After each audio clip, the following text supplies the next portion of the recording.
윤석열 대통령이 장관 3명을 교체하는 중폭 개각 단행했습니다. 개각 내용부터 정리를 해보겠습니다. 자, 3명이 인선이 발표가 됐어요. 네, 신임 국방부 장관 후보에 삼성 장군 출신의 신원식 국민의힘 의원이 지명이 됐고요. 35년간 군에서 수도방위사령관과 합참차장 등을 지냈고 국회 국방위원회 간사를 맡고 있습니다. 유인촌 문체부 장관 지명자는 연기자 출신이죠. 이명박 정부 시절 3년간 문체부 장관을 지냈고 지난 7월 윤석열 대통령 문화체육특별보좌관으로 발탁이 됐습니다.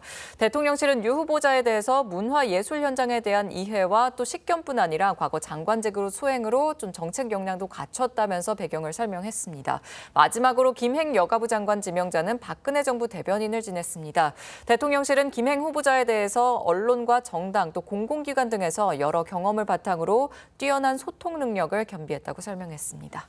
자, 하지만 언론의 평가는 엇갈리고 있습니다. 대체로 전투형 스타일로 알려지고 있는데 오늘자 조선일보 1면 보시겠습니다.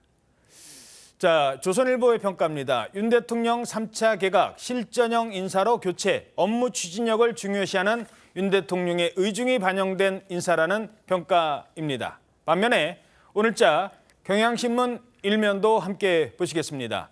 윤 대통령 세계부처 장관 내정했는데 강성 우파 앞세우고 MB 인사 돌려막기라고 평가했습니다. 극우 집회에 참석했던 신원식 후보자, 특히 국회 국정감사장에서 기자들을 향해서 욕설까지 내뱉었던 유인촌 후보자 과연 자격이 있느냐라는 점을 지적하고 있습니다. 논평 바로 듣죠. 민주당 어떻게 평가하시겠습니까? 네. 일단 이번 중폭 개각을 보면서 MB 정부 시즌 2가 시작됐다라고 오인할 만큼 그런 인사들을 했습니다. 유인촌 문화체육부 장관 후보자를 보면 뭐 이명박 정부 시절에 있었고요. 뭐 전체적으로 보면 뭐 이동관 방통위원장부터 시작해서 뭐 김은혜 정보수석 뭐 많잖아요. 김대기 실장부터 다 MB 시절에 뭔가 같이 일을 했던 분들을 지금 등용을 하고 있는데요. 참 그래서 이 모든 자체가 왜 그렇게 부러우셨나? 이명박 전 대통령이 부러웠던 것 같아요. 윤석열 대통령. 그래서 그 참모들을 가져다 쓰는데 과연 재탕3탕을 해서 윤석열 정부의 새로운 국정 운영의 어떤 시너지를 낼 수 있을지에 대해서는 의문이 크고요. 무엇보다 조금 우려스러운 거는 싸우명, 투사형 이런 국무위원을 요구하는데 지금 싸울 때입니까? 국민들 힘들어 죽겠는데 저는 왜 그러신지 모르겠고요. 이념 전쟁을 위해서 국무위원들을 이런 실전형으로 배치한다는 자체도 개각에 좀 그렇고 가장 우려스러운 거 앞서 말씀드렸지만 인용 보도를 한 언론사 보도 내용에 대해서 압수수색을 하고 지금 앵커들까지 고발 조치하는 이런 상황. 이건 언론 장악, 언론 탄압인데요. 이동관 방통위원장도 예전에 블랙리스트에 어떤 그런 거론됐던 부분이 있고요. 언론 장악에. 유인촌 문체부 장관 후보자 자체도 당시에 블랙리스트, 본인 부인은 하지만요. 당시 문화체육계 인사들은 블랙리스트 부분들이 있어요. 특히나 문체부는 신문법에 대해서 지금 소관을 하고 있기 때문에 이런 두 가지 양축에서 언론 장악에 본격적인 신호탄을 쏘는 게 아닌가라는 측면에서는 여러 가지로 이 개각 자체가 통합이 아닌 또 한 번의 또 정쟁과 투쟁, 그다음 이념 전쟁으로 가는 새로운 신호탄을 하는 어떤 개각이라고 봐서는 저는 윤석열 대통령의 이번 개각은 낙제점이다라고 평가하고 싶습니다. 예. 새롭고 참신한 인물을 끄집어내서 앉히면 제일 좋겠죠. 근데 항상 인사가 나면 왜 저런 사람을 앉히냐고 계속 공격이 들어오는데 그건 사실 저희가 야당이었을 때도 그랬어요. 그렇기 때문에 야당의 어떤 일정 정도의 비판 자체를 뭐라고 하고 싶은 생각은 없습니다.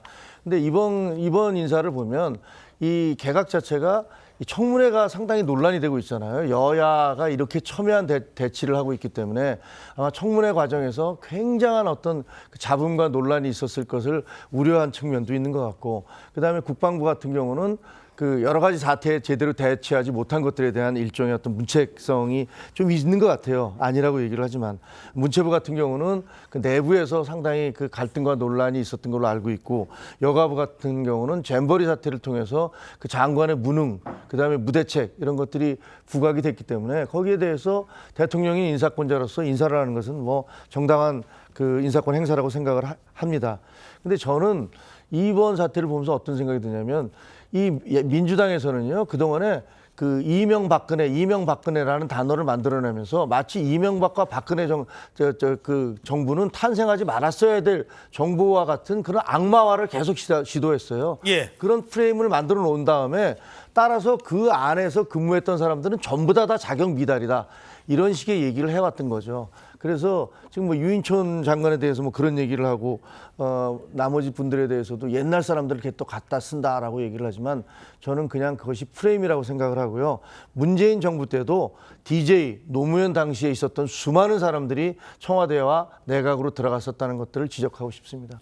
예, 지금 박근혜 전 대통령 얘기도 잠깐 나왔는데 어제 김기현 대표가 박근혜 전 대통령을 방문을 했죠. 사저를 방문했는데 그 이후에 어떤 얘기가 있었는지 지금 김지아 기자 어떤 얘기들이 나오고 있습니까? 네, 지금 박 전 대통령이 국민의힘 지도부와 만나는 거 이게 특별 사면 이후 처음이거든요. 예. 네, 박 전 대통령은 지난 4월 대구 사저에 칩거를 시작한 지 1년여 만에 대구 팔공산에 위치한 이 동화사를 방문하면서 대외 행보를 시작했습니다. 당시 직접 정치 일선에 나서지 않겠다 이런 뜻을 계속해서 밝혀왔었는데요. 이번 만남은 박 전 대통령이 김기현 대표의 예방 요청에 화답하면서 이뤄졌습니다. 김 대표는 취임 직후인 지난 4월 박 전 대통령을 예방하려고 했지만 당 지도부에 좀 연이은 실언 등 당내 수습에 좀 나서다 보니까 일정을 수년해왔었습니다. 예, 알겠습니다.